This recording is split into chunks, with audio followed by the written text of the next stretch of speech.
Hello மக்களே, எங்கள் வீட்டு குட்டி தோட்டத்துக்கு உங்களை எல்லாரையும் கூட்டிகிட்டு போட்டுமா?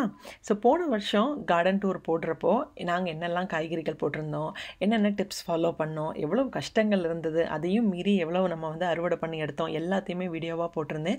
உங்களோட நிறைய சஜஷன்ஸ் கூட கிடச்சிது. அதே மாதிரி இந்த தடவையும் நீங்கள் நிறைய பேர் அந்த வீடியோஸ் எக்ஸ்பெக்ட் பண்ணியிருந்தீங்க போல், கமெண்ட்ஸ் கூட வந்துச்சு. என்னோட சோம்பேறித்தனத்தினால தான் இந்த வருஷம் கார்டன் டூர் போடாமல் இருந்துட்டேன். ஸோ வாங்க இந்த வருஷம் கார்டனில் என்னெல்லாம் போட்டிருக்கேன்னு காமிக்கிறேன். ஸோ இந்த வருஷம் பார்த்தீங்கன்னா குட்டி தக்காளி, பெரிய தக்காளி, வெண்டைக்காய், அதுக்கப்புறம் பீன்ஸ், அவரைக்காய், சொரக்காய், அப்புறம் பச்சை மிளகாயில் நிறைய வெட்டிஸ், பெல் பெப்பர், இந்த மாதிரி நிறைய போட்டிருக்கிறோம். இந்த வீடியோ ஃபர்ஸ்ட் ஹார்வெஸ்ட் அப்போ எடுத்தது. இன்றைக்கி பார்த்திங்கன்னா கொஞ்சம் பீன்ஸ், பச்சை மிளகாய், பெல் பெப்பர்ஸ் இதெல்லாம் ஹார்வெஸ்ட் பண்ணி எடுத்துருக்குறோம். எப்போதுமே நம்ம எவ்வளோ ஹார்ட் ஒர்க் போட்டாலும் அதோட ரிவார்ட் அந்த நிமிஷம் வரலையே நினச்சி வருத்தப்படவே படாதீங்க. என்றைக்காக இருந்தாலும் அந்த ரிவார்ட் உங்கள் கையில் தான் வரும். லேட் ஆனாலும் பரவாயில்ல, லேட்டஸ்ட்டாகவே வரும். இது நான் ரொம்பவே நம்புகிறேன். நீங்களும் நம்புறீங்களான்னு